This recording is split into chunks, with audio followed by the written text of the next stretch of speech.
안녕하십니까. 저는 성결대학교 대건교수 부동산과 빌딩 관리를 전공한 행정학 박사 이규호입니다. 제가 갖고 있는 자격증 중에는 주택관리사 자격증과 빌딩경영관리사 자격증도 소유하고 있습니다. 저는 평소 마라톤을 즐겨합니다. 지금부터 두 번째 시간으로 여러분들과 함께 페이스 메이커가 돼서 42.19km를 열심히 달리겠습니다.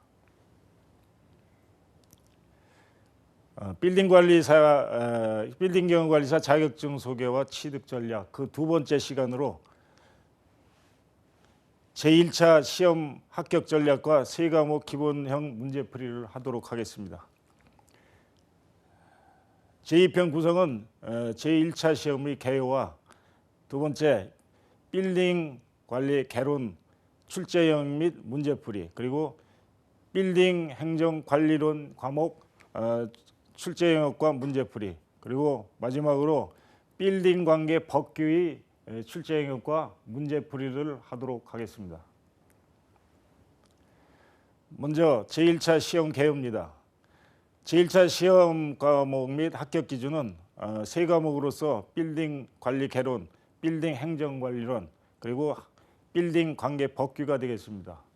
한 과목당 25문제, 그래서 75문제로 75분간 풀으시면 되겠습니다. 1점당 4점씩 100점 만점에 총점 300점, 그리고 한 과목당 100점 만점에 40점 이상이고 평균 60점 이상, 평균 60점 이상을 합격자로 하고 있습니다. 난이도는 상중하로 해가지고 쉬운 문제 5문제, 그리고 중간 정도 그것을 15문제, 그리고 고급 문제를 5문제 해가지고 필기 시험으로 시작돼서 객관식 오지 선대항으로 진행되겠습니다.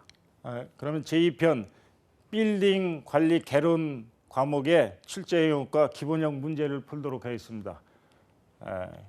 빌딩 관리 개론의 출제 영역은 서론, 그리고 빌딩 개요, 그리고 빌딩 관리 방식, 빌딩의 경제관리, 빌딩의 경영관리, 빌딩의 법률관리, 빌딩의 행정관리, 그리고 빌딩의 기술관리나 환경관리, 빌딩의 위험관리, 빌딩의 관련 산업과 수익률과 타당성 분석, 그리고 빌딩경영관리사 제도에 대해서 출제되고 있습니다. 이 세부적인 관계는 그림으로 대체하겠습니다. 문제 풀면서 설명을 드리도록 하겠습니다. 지금부터 빌딩 관리 개론에 대해서 문제를 풀어나가겠습니다. 첫 번째 문제는 빌딩의 특성에 대한 다음의 설명 중 잘못된 것은, 우선 1번 비영속성, 2번 생산 가능성, 동질성, 종속성, 부증성인데 대개 시험 문제가 부증성에 대해서 많이 나옵니다. 이 정답은 부증성인데, 부증성이란 부동산이 자연적 특성 중의 하나로서 생산비나 노동을 투입하여 물적 양을 임의로 증가시킬 수 없는 특성을 말하는데, 토지의 경우에는 이러한 부증성을 갖고 있지만은 건물은 생산 가능하기 때문에 이러한 성질을 갖고 있다고는 볼 수가 없습니다. 다음은 2번 빌딩의 수요 증가에 영향을 주는 요인을 모두 고르시오 하는 문제입니다. 빌딩을 사고 싶은 거죠. 늘어나는 것, 수요자가 늘어나는 겁니다. 기억, 수요자의 실질적 소득이 일어나면 빌딩을 더 많이 살라고 그러죠. 그리고 거래세가 인하되면 빌딩 거래가 줄어드는 거고, 대출 금리가 하락되면은 대출 받아서 더 빌딩을 살 수 있는 여력이 있는 거고, 그다음에 빌딩 가격에 대한 상승한다. 그 상승한 기대가 있으니까 투자로서의 가치가 있는 거죠. 인구가 감소하면 빌딩을 사는 사람은 감소되겠죠.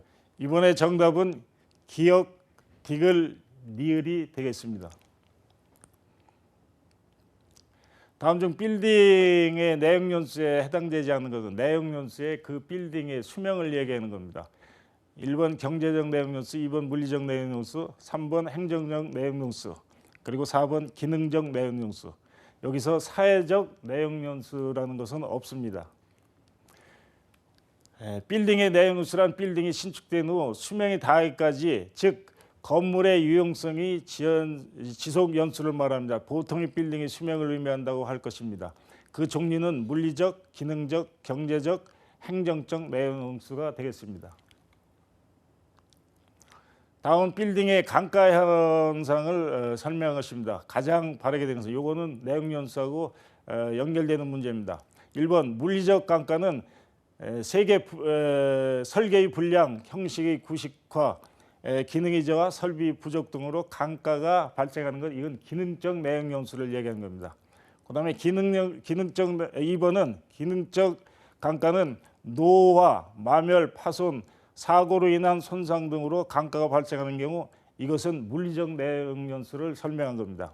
3번 경제적 내용 연수는 권리 하자, 용도의 지역 구제 등의 위반으로 인해 강가가 발생하는 경우, 이것은 법률적 강가를 얘기하는 겁니다. 다음에 인근 지역의 세태, 대상 물건의 주변 환경과의 부적합, 인근의 다른 물건과의 비교되는 시장성 감퇴 등으로 강가가 발생하는 것은, 이것은 경제적 내용 연수를 말하는 것입니다. 5번 물리적 강가는 기능적 강가로 이어지고, 기능적 강가는 다시 경제적 강가로 이어지므로 물리적 강가를 방지하는 것이 중요하다. 이건 맞는 얘기입니다.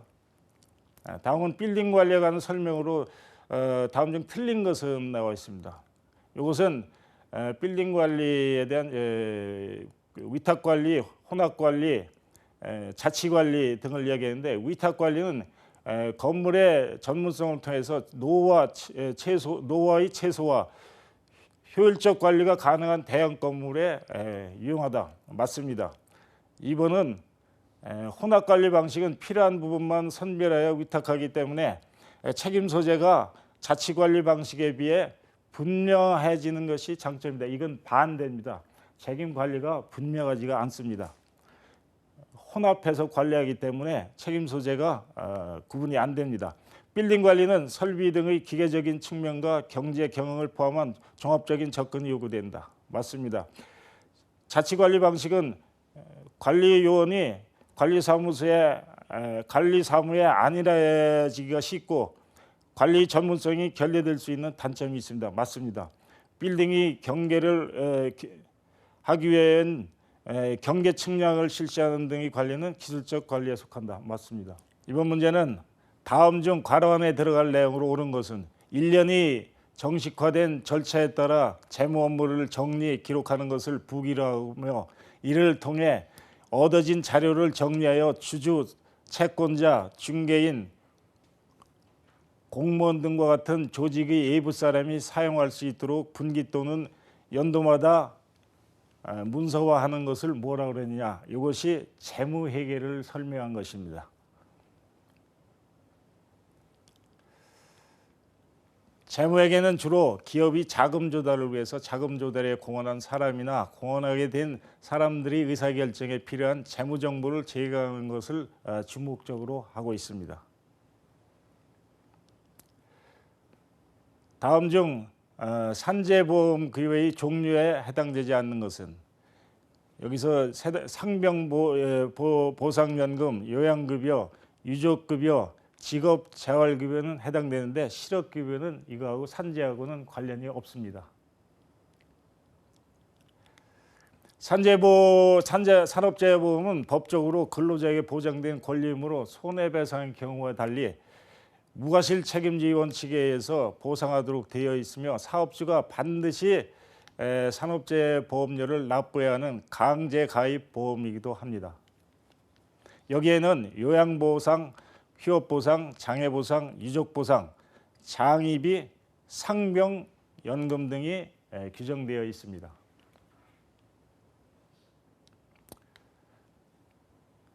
다음은 빌딩 투자의 위험과 수익률과의 관계를 설명하고 있다. 바르게 설명한 것은 1번 부담하는 위험이 크면 투자자의 요구 수익률도 커진다. 당연하지. 위험이 커지면은 요구 수익률도 높아지는 겁니다. 무위험률의 크기는 일반 경제 상황과 관계가 있다. 맞습니다. 투자자의 요구 수익률에는 위험 할증률이 포함되지 않는다.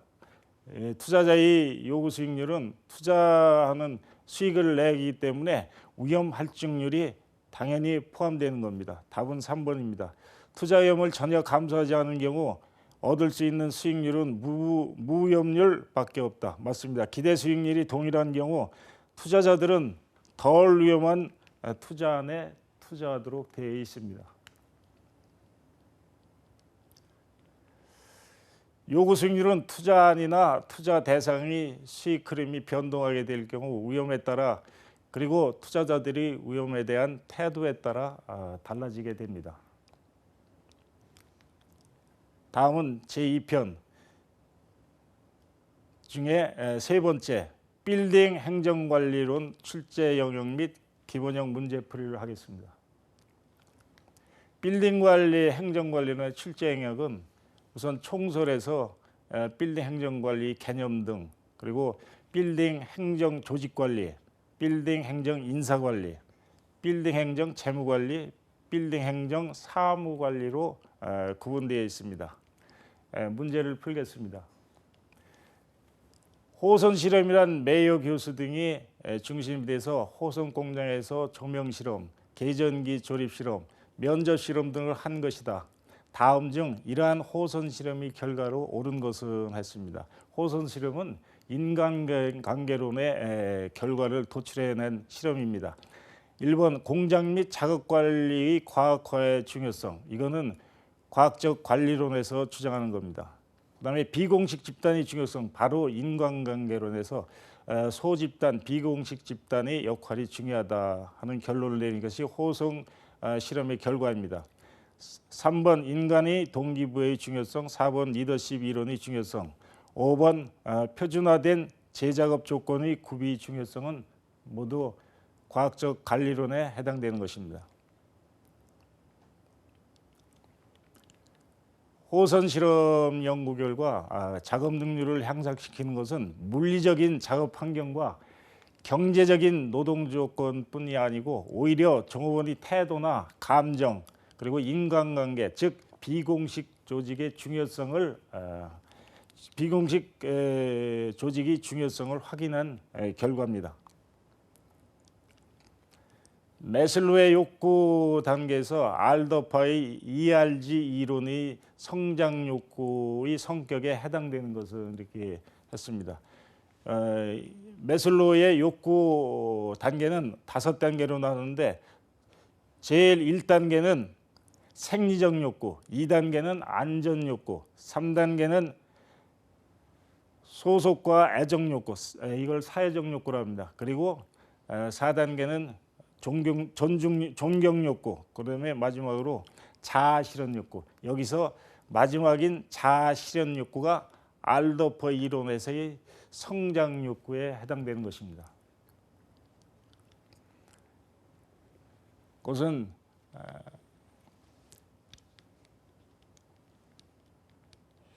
매슬로의 욕구 5단계설은 1단계 생존 욕구, 2단계 안전 욕구, 3단계 사회적 욕구, 4단계 자기존 욕구, 5단계 자아 실현 욕구로 이렇게 발전되는 과정을 알더파하고 오버랩을 했을 때 1단계 생리적, 2단계 안전, 3단계 사회적 욕구, 존경 욕구, 마지막 자아 실현 욕구가 알더퍼의 성장 이론에 해당되는 것입니다. 알더퍼 이론에. 그래서 여기서는 자아 실현 욕구가 맞습니다. 다음 문제는 환경 변화에 신축적으로 대응할 수 있고 업무 조정이 용이하며 과업에 집중이 가능하고 또한 책임 소재가 명확한 조직 유형은 이것은 사업부제 조직을 얘기하는 겁니다. 답은 2번입니다. 사업부제 조직은 조직의 분권화 과정에서 나타난 조직으로서 연방적 분권 조직이 특성을 갖고 있습니다. 직능 구조를 환경 변화에 효율적으로 하기 위해서 분할된 조직 단위를 중심으로 책임 경영을 할 수 있도록 조직을 구조한 것이 사업부 조직입니다. 대개의 기업에서는 이 제도를 택하고 있습니다. 다음은 조직 내에서 사업부별로 타 부서의 일에는 무관심하고 자신의 이익만 챙기는 상호 배타적인 현상을 뭐라고 하느냐. 이것은 사일로 효과를 설명한 것입니다. 사일로 효과. 사일로란 원래 가축 사료나 곡식 등을 저장하는 창고라는 뜻으로 조직 내에서 사업부별로 타 부서의 일은 무관심하고 자신들의 이익만 챙기는 상호 배타적인 현상을 나타내고 있습니다. 그러나 조직 내 전문성을 가진 각각의 부서들이 독립적으로 운영하는 것은 당연한 것으로 사일로 효과는 부정적인 효과만 있는 게 아닙니다. 긍정적인 효과도 있습니다. 기업 성과를 높이기 위해 정보통신 기술을 적극적으로 활용하여 업무 과정을 근본적으로 재설계하는 영업 기법은 무엇인가? 이것은 근본 BPR이라고 그래가지고 비즈니스 프로세싱 리엔지니어링을 설명한 것입니다. 비즈니스 프로세스 리엔지니어링 BPR은 기업 경영 혁신을 의미하며 비즈니스에 일어나는 모든 처리 과정을 개혁해 업무 성과를 올리는 이론의 바탕을 둔 프로그램을 말합니다. 그러니까 발달된 정보통신기술을 기반으로 해서 기업 전 분야의 전산 통일화된 업무 효율을 극대화하자는 취지로 창안된 겁니다. 과거에는 한 부분만 끝나면 다른 부서에서 그 결과물을 가지고 후속 조치를 했지만은 지금 실시간으로 서로 프로세스를 공유하도록 이렇게 한 제도입니다.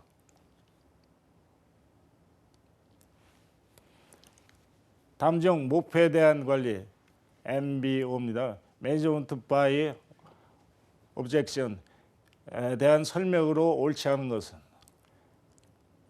목표와 과정 성과에 대한 피드백과 통제가 이루어진다. 맞습니다. 조직의 성과와 종업원이 만족을 증대시키기 위해서 장기적인 목표를 강조한다. 이것에 문제가 있습니다. 장기적인 목표에 치우치는 것 아니라 단기 목표에 중점을 둘 수밖에 없는 형태입니다. 목표가 결과 지향적이어서 객관적이고 측정 가능한 형태로 나타난다.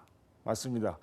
개인 목표와 조직 목표를 통일하기 위하여 참여에 의한 방법을 강조한다. 그리고 맥그레의 통합과 자기 통제의 개념에서 비롯된 이론입니다.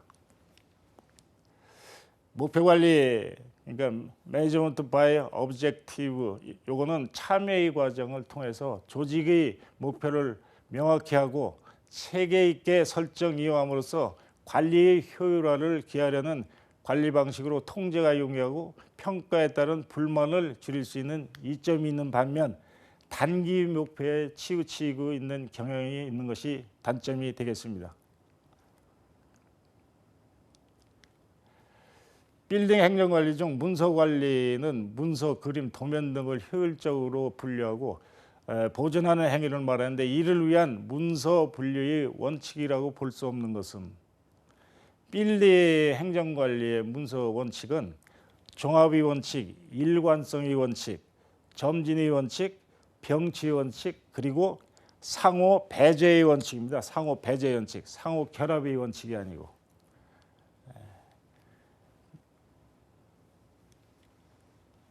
문서 분류의 원칙은 종합의 원칙, 일관성의 원칙, 점진의 원칙, 병치 원칙, 상호 배제의 원칙이 있다고 아시면 되겠습니다. 상호 배제의 원칙은 문서를 분류할 때 애매한 것을 없애고 중복시키지 않으면서 어디에 서류를 넣어야 할 것인가를 분명하게 하는 것을 말합니다. 상호 결합의 원칙이라는 것은 없습니다. 다음은 네 번째로 관계 법규의 출제 영역 및 기본형 문제풀이를 하도록 하겠습니다. 관계 법규의 출제 영역은 크게 빌딩 관리 사법이 있고 빌딩 관리 공법이 있습니다. 사법에는 서론과 법률행위, 빌딩이 물권적 법률 관계, 빌딩의 계약적 관계, 상가 건물이 임대차 보호법, 그리고 집합 건물을 소유 및 관리에 관한 법률이 되겠습니다. 공법으로는 건축법, 시설물이 안전에 관한 특별법, 소방법, 소방시설의 설치 유지 및 안전에 관한 법률 등이 있겠습니다. 세부적인 내용은 문제를 풀면서 하도록 하겠습니다.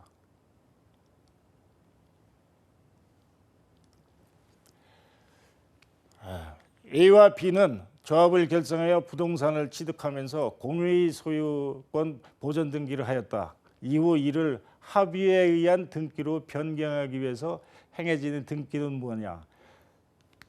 처음에 잘못된 것을 나중에 바로잡는 등기를 경정등기라고 합니다. 경정등기. 답은 3번입니다. 조합재산은 조합원이 합의로 되는데, 따라서 A와 B가 조합으로 부동산을 취득하는 경우에는 합의의 소유권 보전 등기를 하였어야 한다. 그러나 이와 같이 등기 절차에 착오 또는 탈루가 있을 때 그 등기를 바로잡는 등기를 경정등기라고 합니다. 다음 중 등기를 하여 비로소 물권 변동의 효력이 발생할 경우를 모두 고른 것은 1번 부동산의 매수인이 매도인을 상대로 부동산 소유권 이전 등기 절차의 이행을 청구하는 소송을 제기하여 원고가 승소 판결을 확정될 경우에는 이거는 별도로 등기를 해야지만 효력이 되겠습니다. 효력을 가질 수 있습니다. 2번 지방자치단체가 토지를 수용하고 보상금을 모두 지급한 경우, 이건 등기를 안 해도 등기를 하지 못해도 효력이 발생하는 겁니다. 부동산을 20년간 점유함으로써 취득시효가 적법하게 완성된 경우, 이것도 등기를 해야지만 효력이 있습니다.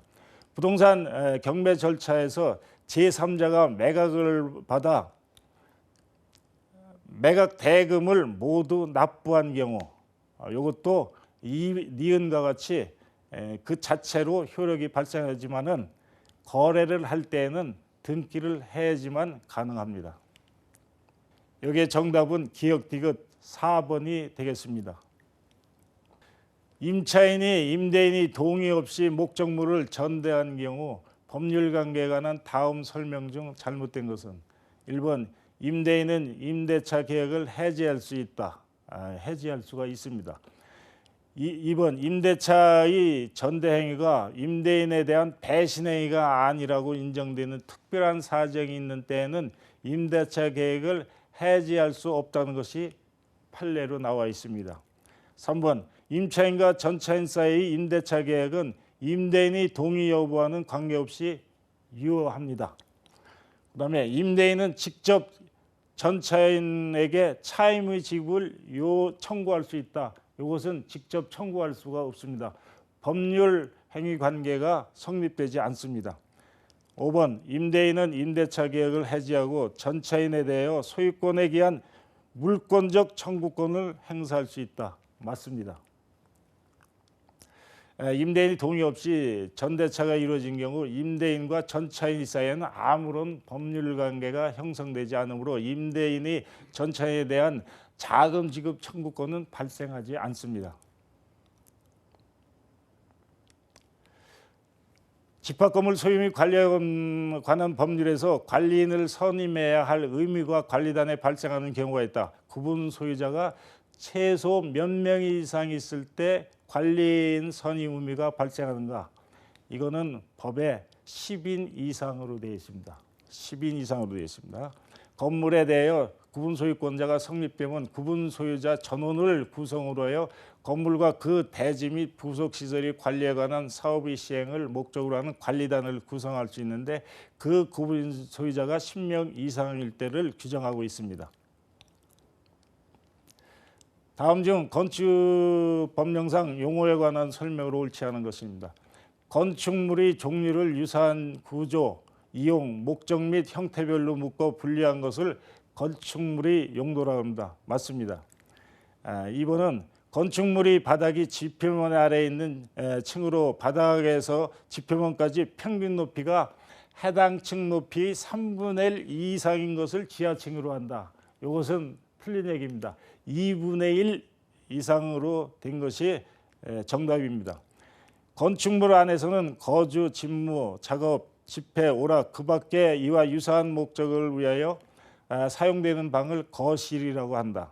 맞습니다. 건축물이 기둥보, 내력벽, 주계단 등의 구조나 외부 형태를 수선, 변경하거나 증설하는 경우로서 대통령으로 정하는 것을 대수선이라고 합니다. 건축물을 신축, 증축, 개축, 재축하거나 건축물을 이전하는 것을 건축이라고 합니다. 다음은 시설물의 안전 및 유지에 관한 특별법상 안전점검 등을 실시하는 자는 안전점검 등의 실시 결과에 따라 대통령으로 정하는 기준에 적합하게 해당 시설물의 안전등급을 지정해야 한다. 다음의 안전등급의 기준 중 주요 부재의 결함이 발생하여 긴급한 보수 보강이 필요하며 사용 제한 여부를 결정해야 하는 상태에 있는 것을 시설물 등급으로는 D급 미흡 등급으로 분류합니다. 다음은 소방용수 시설의 설치 기준 중 공동 기준에 관한 내용이다. 괄호 안에 들어갈 말로 적합한 것은 시도지사는 시장 지역 등 어느 하나에 해당하는 지역 중 화재가 발생할 우려가 높거나 화재가 발생할 경우 그로 인하여 피해가 클 것으로 예상되는 지역을 뭐라고 지정할 수가 있다. 이것은 화재 경계지구를 얘기한 겁니다. 화재 경계지구. 시장 도지사가 지정하는데 시도지사는 다음 각호의 어느 하나에 해당하는 지역 중 화재가 발생할 우려가 높거나 화재가 발생하는 경우 그로 인해서 피해가 클 것으로 예상된 지역을 화재 경계지역으로 지정할 수 있다. 여기에 보면 시장이나 사람들이 많이 모이는 곳을 얘기합니다. 도전한 자에게 영광이 있다. 지금까지 제2편 제1차 합격 전략과 세 과목 기본 문제 풀이를 공부했습니다. 기어가 현명한 도전과 영광의 합격을 기원합니다. 지금까지 행정학 박사 이규혁이었습니다. 감사합니다.